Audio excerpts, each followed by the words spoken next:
Good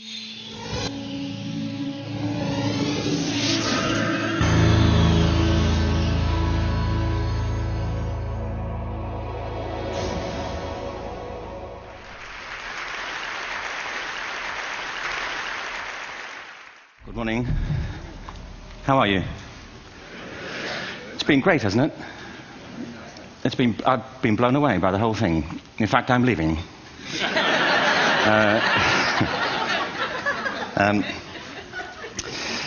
There have been three themes, haven't there, running through the conference, which are relevant to what I want to talk about. One is the extraordinary evidence of human creativity in all of the presentations that we've had and in all the people here. Just the variety of it and the range of it. The second is that it's put us in a place where we have no idea what's going to happen in terms of the future. No idea how this may play out. I have an interest in education. Actually, what I find is everybody has an interest in education. Don't you? I find this very interesting. If you're at a dinner party and you say you work in education, actually, you're not often at dinner parties, frankly. If you work in education, you're not asked, and you're never asked back, curiously. That's I think it strikes me.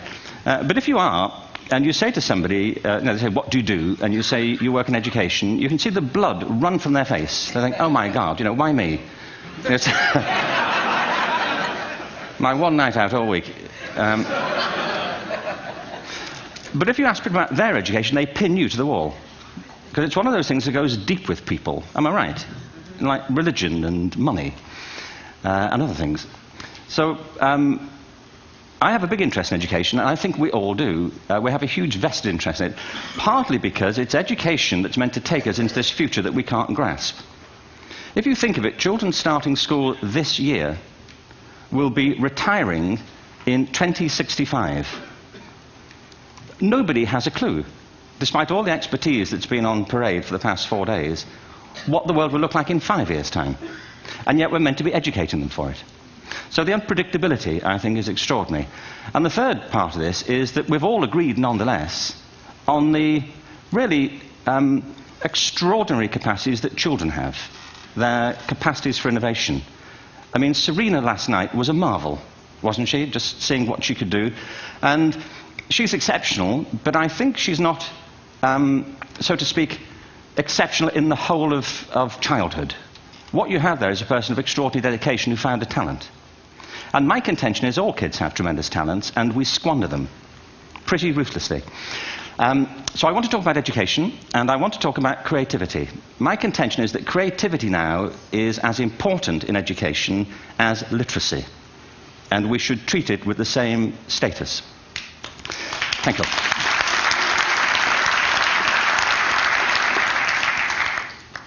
That was it, by the way. Thank you very much.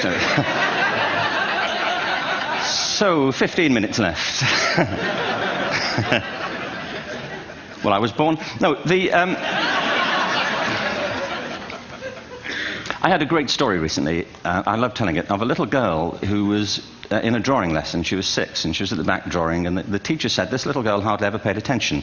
And in this drawing lesson, she did. And the teacher was fascinated. She went over to her and she said, "What are you drawing?" And the girl said, "I'm drawing a picture of God." And the teacher said, "But nobody knows what God looks like." And the girl said, "They will in a minute."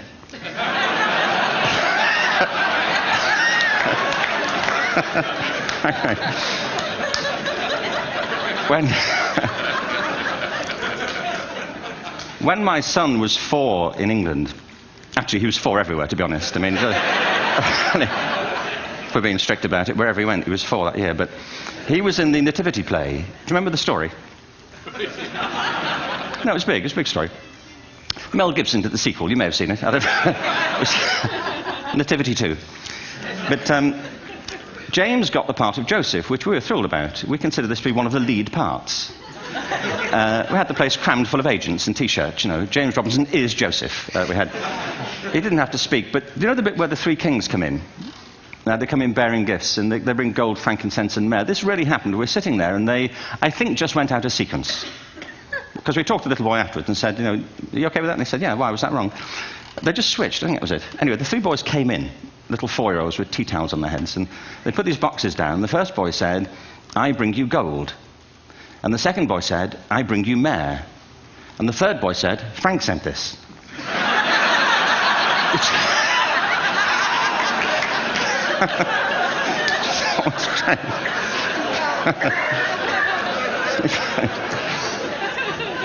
What these things have in common, you see, is that kids will take a chance. If they don't know, they'll have a go. Am I right? They're not frightened of being wrong. Now, I don't mean to say that being wrong is the same thing as being creative. What we do know is, if you're not prepared to be wrong, you'll never come up with anything original. If you're not prepared to be wrong. And by the time they get to be adults, most kids have lost that capacity. They have become frightened of being wrong. And we run our companies this, by the way. We stigmatize mistakes. And we're now running national education systems where mistakes are the worst thing you can make. And the result is that we are educating people out of their creative capacities. Picasso once said this. He said that all children are born artists. The problem is to remain an artist as we grow up. I believe this passionately, that we don't grow into creativity, we grow out of it. Or rather, we get educated out of it. So why is this? I lived in Stratford-on-Avon until about 5 years ago. In fact, we moved from Stratford to Los Angeles. So you can imagine what a seamless transition, this was from LA. Actually, we lived in a place called Snitterfield, just outside Stratford, which is where Shakespeare's father was born. Are you struck by a new thought? I was. You don't think of Shakespeare having a father, do you? Do you? Because you don't think of Shakespeare being a child. Do you? Shakespeare being 7. I never thought of it. I mean, he was 7 at some point. He was in somebody's English class, wasn't he?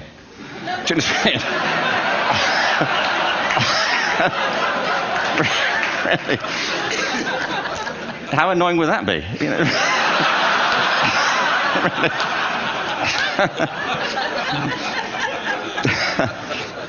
Must try harder. Being sent to bed by his dad, to Shakespeare. Go to bed now, to William Shakespeare, and put the pencil down, and stop speaking like that. It's confusing everybody.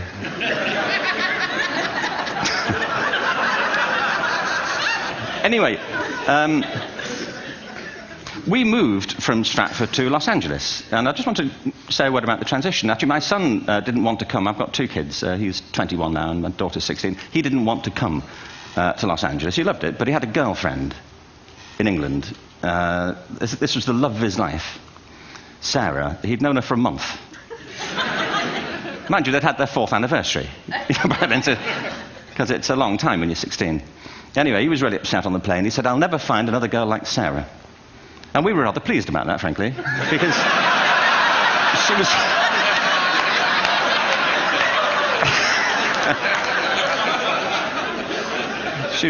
she was the main reason we were leaving the country.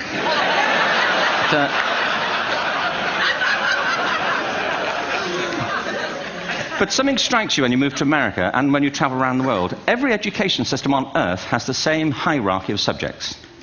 Everyone, doesn't matter where you go. You think it would be otherwise, but it isn't. At the top are mathematics and languages, then the humanities, and at the bottom are the arts, everywhere on Earth.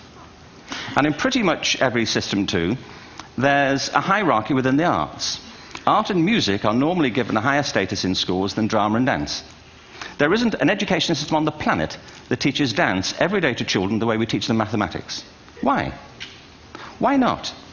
I think this is rather important. I think maths is very important, but so is dance. Children dance all the time if they're alive to. We all do. We all have bodies, don't we? Did I miss a meeting? I think...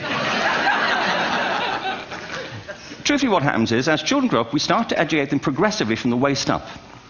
And then we focus on their heads, and slightly to one side. If you were to visit education as an alien and say, what's it for, public education, I think you'd have to conclude, if you look at the output, who really succeeds by this, who does everything they should, who gets all the brownie points, who are the winners, I think you'd have to conclude the whole purpose of public education throughout the world is to produce university professors. Isn't it? They're the people who come out the top. And now, I used to be one. So there. And I like university professors, but, we shouldn't hold them up as the high watermark of all human achievement. They're just a form of life. Another form of life. But they're rather curious, and I say this out of affection for them. There's something curious about professors. In my experience, not all of them, but typically, they live in their heads. They live up there, and slightly to one side. They're disembodied, in a kind of literal way. They look upon their body as a form of transport for their heads. It's... Don't they? It's a way of getting their head to meetings.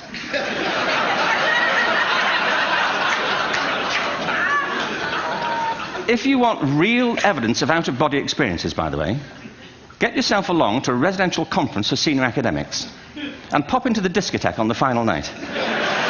And there you will see it. Grown men and women writhing uncontrollably off the beat. Waiting to end so they can go home and write a paper about it. Now, our education system is predicated on the idea of academic ability. And there's a reason. The whole system was invented around the world. There were no public systems of education really before the 19th century. They all came into being to meet the needs of industrialism. So the hierarchy is rooted on two ideas. Number one, that the most useful subjects for work are at the top. So you were probably steered benignly away from things at school when you were a kid, things you liked, on the ground you would never get a job doing that. Is that right? Don't do music, you're not going to be a musician. Don't do art, you won't be an artist. Benign advice. Now, profoundly mistaken. The whole world is engulfed in a revolution. And the second is academic ability, which has really come to dominate our view of intelligence because the universities designed the system in their image. If you think of it, the whole system of public education around the world is a protracted process of university entrance. And the consequence is that many highly talented, brilliant, creative people think they're not. Because the thing they were good at school wasn't valued or was actually stigmatized. And I think we can't afford to go on that way. In the next 30 years, according to UNESCO, more people worldwide will be graduating through education than since the beginning of history. More people. And it's the combination of all the things we've talked about, technology and its transformational effect on work, and demography and the huge explosion in population. Suddenly, degrees aren't worth anything. Isn't that true? When I was a student, if you had a degree, you had a job. If you didn't have a job, it's because you didn't want one. And I didn't want one, frankly. So, but now, kids with degrees are often heading home to carry on playing video games. Because you need an MA, where the previous job required a BA, and now you need a PhD for the other. It's a process of academic inflation, and it indicates the whole structure of education is shifting beneath our feet. We need to radically rethink our view of intelligence. We know three things about intelligence. One, it's diverse. We think about the world in all the ways that we experience it. We think visually, we think in sound, we think kinesthetically, we think in abstract terms, we think in movement. Secondly, intelligence is dynamic. If you look at the interactions of a human brain, as we heard yesterday from a number of presentations, intelligence is wonderfully interactive. The brain isn't divided into compartments. In fact, creativity, which I define as the process of having original ideas that have value, more often than not, comes about through the interaction of different disciplinary ways of seeing things. The brain is intentionally... By the way, there's a shaft of nerves that joins the two halves of the brain called the corpus callosum. It's thicker in women. Following on from Helen yesterday, I think this is probably why women are better at multitasking.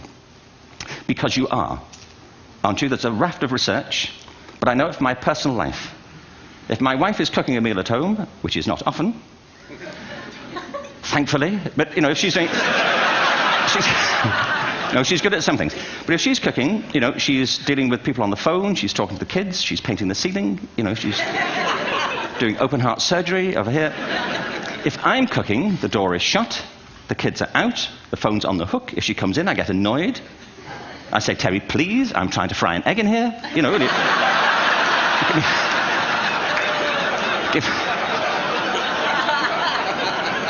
Give me a break. Actually, there was do you know that old philosophical thing? If a tree falls in a forest and nobody hears it, did it happen? Remember that old chestnut? I saw a great T-shirt recently which said, if a man speaks his mind in a forest and no woman hears him, is he still wrong?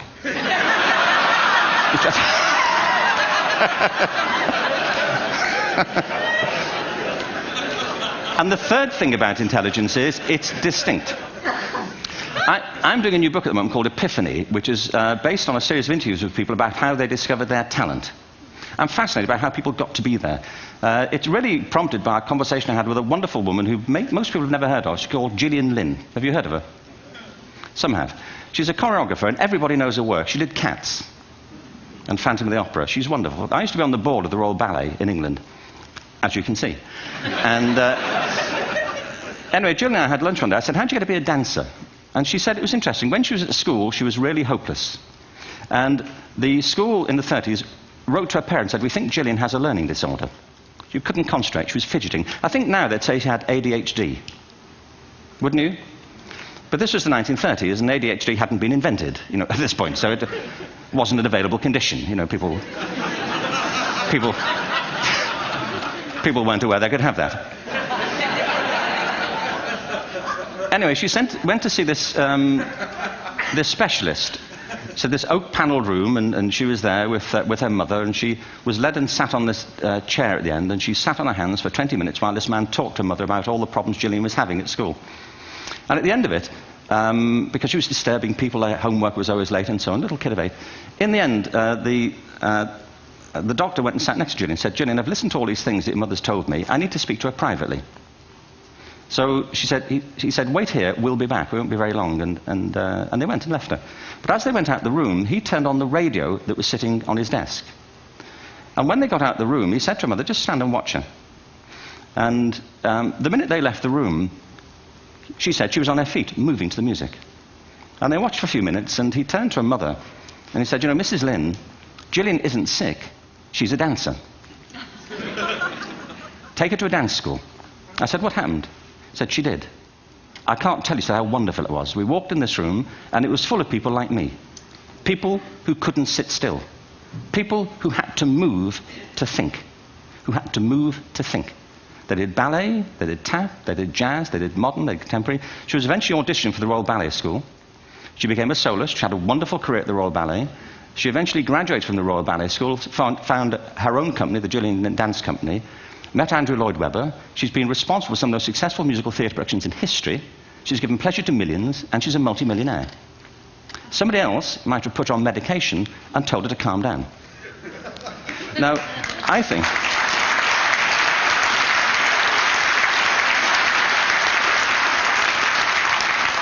What I think it comes to is this. Al Gore spoke the other night about ecology and the revolution that was triggered by Rachel Carson.